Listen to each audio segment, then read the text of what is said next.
So ngayon, padadaanin natin sa battery tester ano, para malaman natin kung yung totoong kalagayan ng battery ano.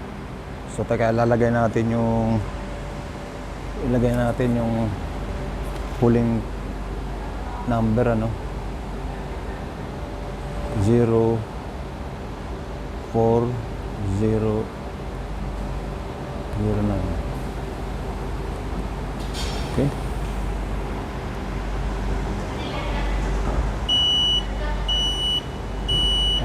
Ayan oh, mahina talaga eh.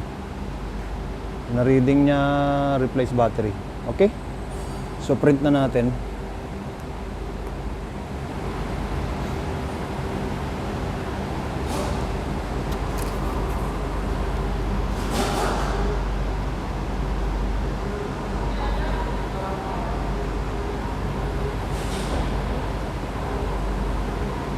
Dahil under warranty pa yung battery.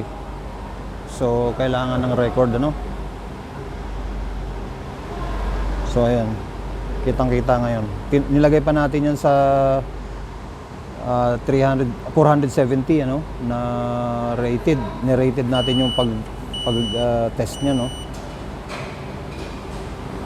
Whereas yung 410 lang, 14 amperes lang.